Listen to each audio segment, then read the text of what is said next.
What's up, guys? It's Brian here, and today I'm bringing you guys a behind-the-scenes look at the making of Kenobi, a LEGO Star Wars story. This was kind of an impulsive stop motion of mine.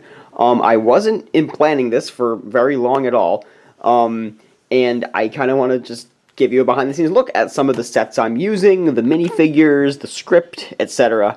So, where did this idea come from, first of all? I was just scrolling through Instagram, and I saw that somebody, it was actually an account called Minifig Hub, posted a picture of an ObiWan Exile concept on, like, a minifigure, a custom minifigure of, like, the ObiWan in Exile. And suddenly, I just got inspired. I was like, you know what? I've been wanting to make a short stop motion. I don't exactly know what it would be about, but this was the perfect subject. So I got to work. I wrote a script. I wrote it in one night. I found this. I decided to make this video on like I decided on the idea at like 5 o'clock on like a Sunday night, and then I sat down and wrote the script that night. So the script is sitting right here. It's my normal format of a script. It's much shorter though. It's 6.5 pages, so it goes on to just page 7. For context, the entire Order 66 trilogy script was a 30-page script. So this one is much shorter, but there it is, Kenobi, a LEGO Star Wars story. I also figured since, while we're waiting for the actual Kenobi TV series that's coming to Disney Plus, supposedly, I might as well just make one. And I wanted to experiment with a few different tests, like with green screen, or I use this blue wall back here as my blue screen. My basement has this amazing blue wall, as you've seen in most of my videos, so I figured this is the perfect built-in green screen for me, so I could just key that out and make it into a background I want. I also wanted to experiment with some stuff with Qui Gon and his Force Ghost. So let me just get into the stuff I have built over here, some of the minifigs, and then you'll see the next clip of whatever I do next. So here's the Lars Homestead. It's kind of a mock that I had to throw together. Obviously, that's just the pit. You only ever see the Homestead from that area view, or that angle, I should say. So you only ever see that. So I just had to build a little tiny hill right there so you can get that Force perspective. Here's the hut. It doesn't open up or anything. This is actually the Bespin planet set. Remember the planet sets from back in the day? And I made the hut kind of out of that. The back doesn't really have any details on it because you're only ever going to see it from this front angle. I don't have any curved tan pieces, or not a lot, so I had to use slopes to make the two doors on the other side and then this door over here. That's not even really a door on the inside, that's just a wall to cover up the ugly stuff in the middle. I'm not taking this apart because it's very, it's secure in there, and it's very unstable, so I'm not going to mess with the, the HUD at all. Here's a custom moisture evaporator. I just kind of designed this from scratch. I looked at like one picture, and then I was like, you know what, I know how to make that with the pieces I have. So I made a moisture evaporator, and then I made two little ones to make it look like they're very far away. That's a much easier design. Actually, this design's a little better, because they are a little different. So you can kind of see how I put that together. So that gives me some nice, the illusion of distance. So when you're down here, that evaporator looks the same size, but very far away. Let's see. Some crates on the outside, some crates over here. I have no idea what this is, but it's in the scenes from the movies. I looked at reference pictures online, and that little thing is over there. But I made it with plates. I just kind of stacked them and made them all around. Let's look at these ObiWan minifigures too while I'm jumping all over the place. This is the ObiWan I use in the opening two scenes at the Lars Homestead and then talking to Qui-Gon. This is the newest ObiWan torso and legs from the Dual Mustafar set. An older ObiWan head and a hood and cape. This Qui-Gon over here, this is just an experimental set, is from 2014, I want to say. Probably 2014. He's from the MTT set. And let's see, some other figures I got over here. These scissors are in the way. There's young Luke. He's got young Anakin's face. And then Luke's hair, a Luke torso, and short legs. There's his little remote-controlled T-17, I suppose. There's older version of Ben Kenobi. I just used the regular Ben Kenobi with Ki-Adi-Mundi's legs from the Clone Battle Pack from a few years ago. And I used two different versions of his head. One's the older version of his head, and one is the newer version. So those are the two over there. That's another concept for an ObiWan body. I'm probably going to use this.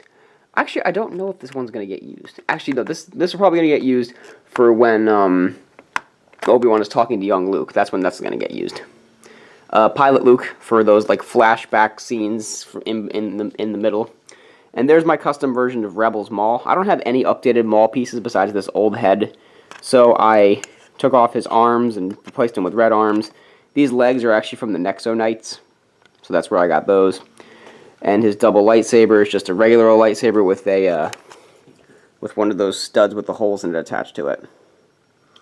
So that's how I made that lightsaber. And oh, let's do Owen and Beru.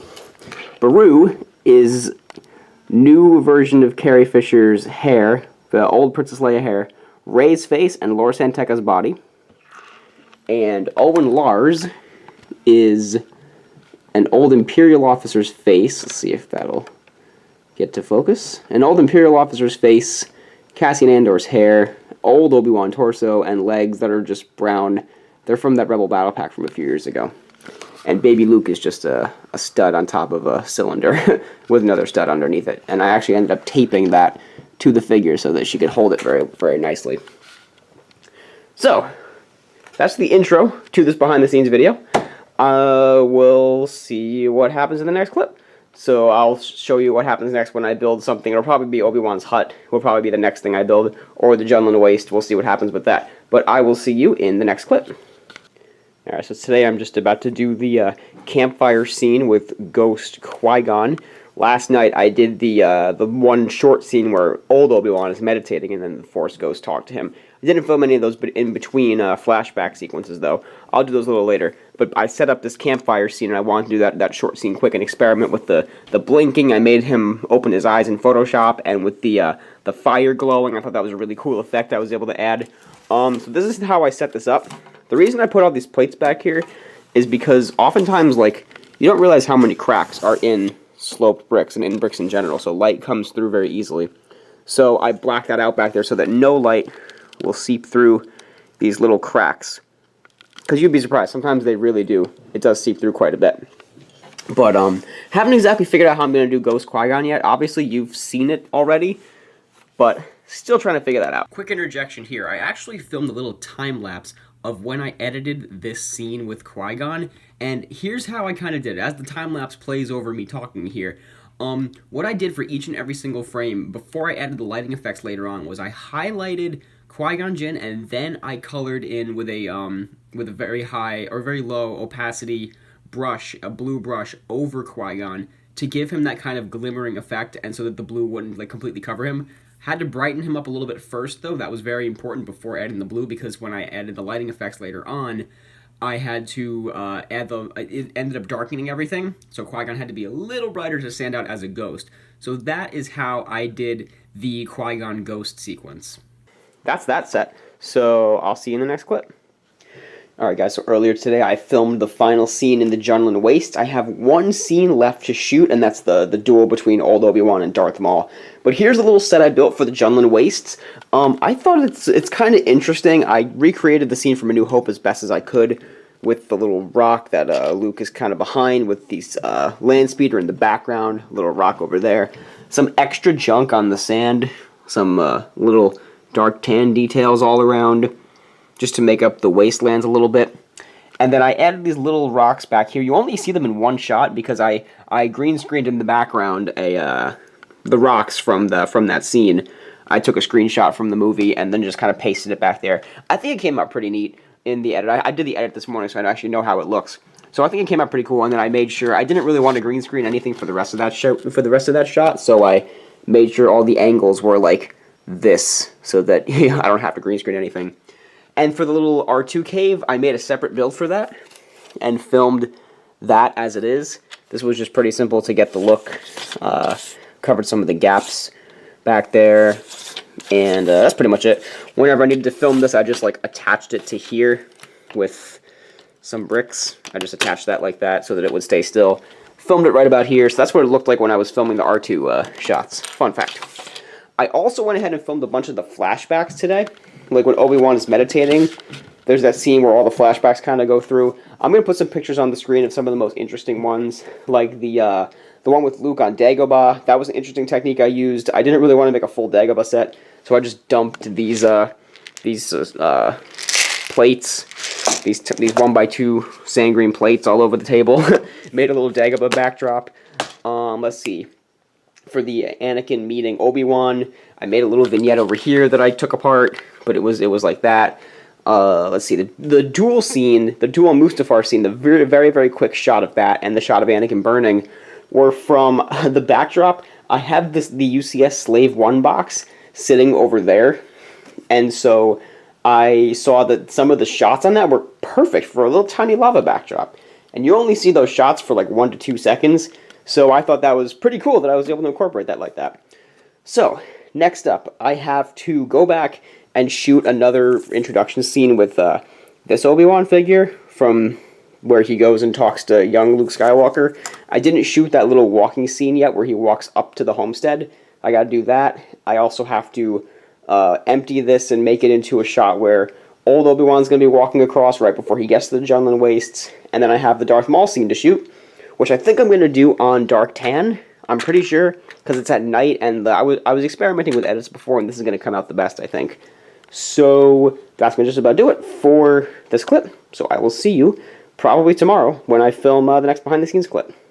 Alright guys, so the other day I filmed the Maul versus old Ben Kenobi scene, and because it took place at night, this was the set I used. Instead of using tan, I experimented in Photoshop beforehand with tan and making everything look darker, and the tan came out really weird looking dark. So I decided to just go ahead and use gray plates to make the nighttime sand, and I think it came out really cool. I did the edit for the last 2 days. I'm filming this on Monday right now. I filmed the scene on Friday, and then I spent Saturday and Sunday editing this scene. It took me forever to edit, but I think it came out really good. Let's see, this is my design for Maul. It was pretty simple. These legs are actually from Nexo Knights. It was from a free, I don't know. He was like a troll guy. I don't know what his name was. The arms from the old Darth Maul. I don't have any new Darth Maul figures, just the old one. So I used old Darth Maul, and then I added some gray arms to him. And then the Ben Kenobi figure I'm using has Coyote-Mundi's legs, because I think this actually flows pretty well for a torso into legs. I like this actually a lot better than what Lego put out there. So that's the stuff. That's what I'm using for Ben Kenobi. I also used a little bit of an older variant of the head, just to give a little bit of a difference between that and like even older Ben Kenobi that I used for later on in the film. So I thought that was kind of fun. Maul's lightsaber is pretty simple, just a black lightsaber hilt with a stud with a hole in it attached to the other end.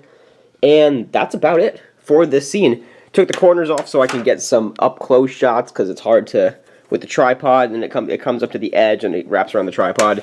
I think at some point, I'm going to show some pictures on the screen now, I think. I'm going to do a full separate video of the scenes before and after I edited them, because I edited this scene before I did all the special effects, and then I went back and added the special effects frame by frame.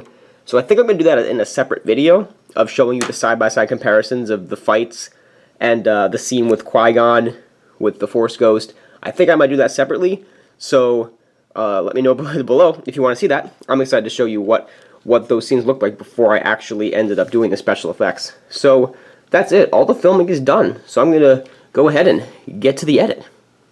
Alright, so this is the last clip of this behind-the-scenes video. I'm filming this the day before Kenobi actually gets released. It is today. It is Friday, April 3rd. So, since you guys have already watched the Kenobi film, if you're here, thank you guys so much for watching this. I put a ton of effort into this film. This is easily my best stop motion ever, I think, as far as straight up like techniques are concerned. I experimented with a lot of different stuff. Sorry about this weird lighting back here. I experimented with a lot of different stuff with the edit. The lightsabers came out really cool. The Qui-Gon Ghost came out really cool.